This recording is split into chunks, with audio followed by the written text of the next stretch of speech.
Hey, what's up everyone? Paul from Grindhouse Funhouse, and welcome to another entry in my Only on VHS series. It's been quite a few months since I last did one, and I was jonesing to get back at it. So here we are with today's pick, 1987 Sweet Revenge, starring Nancy Allen, Ted Shackelford, Gina Gershon, and Martin Landau in evil bad guy mode. What's it about? Let me tell you. Nancy Allen plays Jillian Gray, a top TV news reporter who's doing a story on women disappearing from the streets of LA. She finds out they've been shipped off to Thailand in a remote jungle to Cicero's compound, played by Martin Landau, a white slavery king. When Cicero finds out she's onto him, he sends off his goons to kidnap her in front of her daughter and to bring her to Cicero along with 3 other women that were also abducted. Once in Thailand, they're put on the auction block to be sold off to the highest bidder. But before that happens, they manage to escape and are on the run. And while running, they come across Boone, played by Ted Shackelford, a soldier of fortune / counterfeit perfume smuggler. You smuggle counterfeit perfume? Yeah.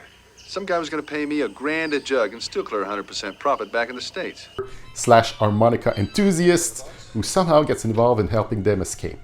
They come up with a plan to go back to Cicero's compound to find out what happened to Jillian's daughter, but also try to shut down Cicero's flesh-peddling operation once and for all.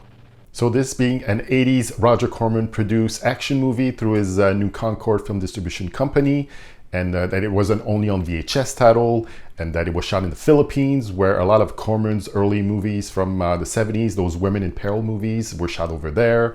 And that sweet poster artwork that made it look like it's going to be some sort of Romancing the Stone / Jewel of the Nile ripoff. That's what drew me in and shot this movie right up on top of my review list. It's directed by Mark Sobel, who only done one movie prior to Sweet Revenge in 1984's Access Code with Martin Landau, and afterwards switched to directing TV shows and TV movies. Most people probably watched this for Nancy Allen, who from that same year was part of a timeless, stone-cold action classic in RoboCop. She shot Sweet Revenge right before, which barely made a blip on the radar when it came out. She does try her best, mind you, even though she doesn't have much to work with script-wise. This is the scene where she goes for that sweet Oscar moment. Well, look, I killed somebody yesterday, and I'll do it again if I have to, because nothing is more important to me than Jamie. Nothing. So yeah, Ted Shackelford ain't no Michael Douglas or Harrison Ford, playing Boone, our bad boy hero, quote unquote. Plays him pretty much how he thinks a quippy soldier of fortune might be like, but it just comes off as irritating more than anything, and he seems to only talk in one-liners, and the man lacks the charisma required for this kind of role. I mean, this was his only action movie on his resume, so perhaps he knew that staying in his lane, playing Gary Ewings in Knox Landing and nighttime soap is where his career was at. And Martin Landau had to eat in the 80s, and these were the kind of paycheck movies he went for. Playing lead villains were probably a breeze for him. But a year later, that's when his career revival happened with Tucker, the Man in His Dream, and Crimes and Misdemeanors, and then of course went on to win an Oscar for playing Bela Lugosi's in 1994's Ed Wood. And any reasons I get to mention Ed Wood in a review is fine by me. The nice surprise for me was seeing Gina Gershon in her first major role, playing one of the kidnapped girls, bringing a bit of sass to that role, and thanks to her, the obligatory nude scene at the 45 minutes mark when she enjoys a naked swim in a jungle river. Alright, so let me give you a rundown of the whole thing. Spoiler warning. The first 20 minutes are spent in LA, setting up the kidnappings, the 2 goons that Cicero sends out to snatch them all at once.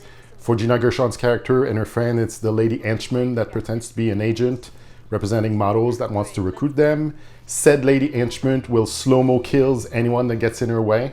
Then Jillian gets taken at her apartment by the 2 goons who shoots her boyfriend or husband, not quite clear, in front of her and her daughter. And we don't know what happens to the daughter. Now we're back in Thailand, where Cicero meets Jillian and tells it like it is. That's when we get the motivation speech of why his character does this shit. The thrill of the hunt excites me, Miss Gray. You can't imagine how much you mean to me. Far more than mere money. You're making a big mistake. Mistakes are the necessary byproducts of success, Miss Gray. Then we get the auction scene where women are put on display to be bid on so that some fat bastard could buy them and add them to their personal harem, I guess. Not much is explained here. They break out And the rest of the movie is them getting back to Cicero's compound so that Jillian can get her daughter back.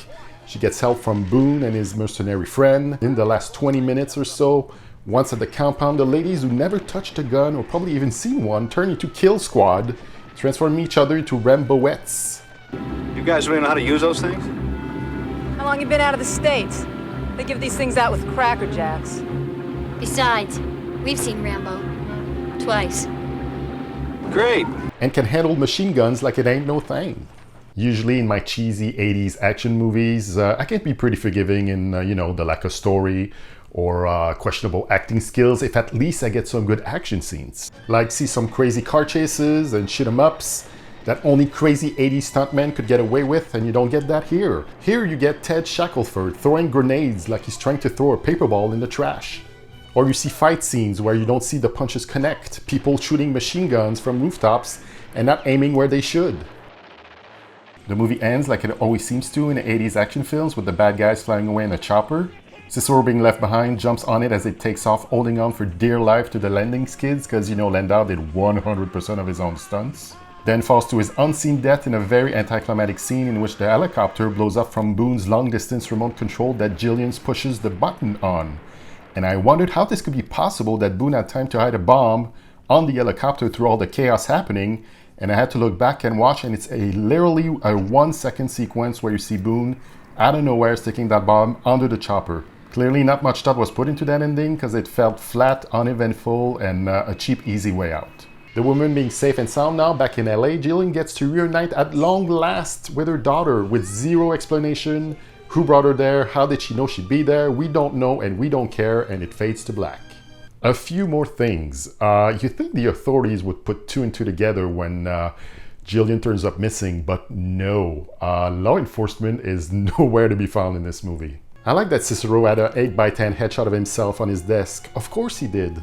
Also, a scene where Lady Henchman loves her gun a little too much oddly turned me on. Protecting yourself behind wooden boxes as impenetrable bullet shields, always a classic.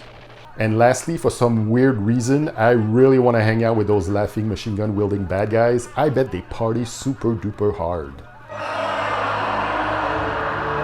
So, would I recommend Sweet Revenge? I mean, if you're a diehard Nancy Allen fan, and I'm sure there's got to be some of you out there, or you're just curious to see the other movie she did the same year that she did RoboCop, or you want to see Gina Gershon in her first major movie role, playing a sassy, streetwise young lady, then absolutely. Otherwise, it's an easy pass. I'll give it 2 counterfeit perfume bottles out of 5. So that's my review for Sweet Revenge. If you like this, please like, share, and subscribe. Check me out on Instagram at Grindhouse Funhouse, where I post on the daily. In the comment section below, let me know your thoughts on Sweet Revenge. If you've seen it, if you're gonna see it. The full movie is on the YouTube. Do come back soon, as I have more only on VHS reviews in the works. There won't be another 8-month lulls in between reviews. That is a guarantee from me to you. So thank you for watching, and I'll say to you, ciao bye for now.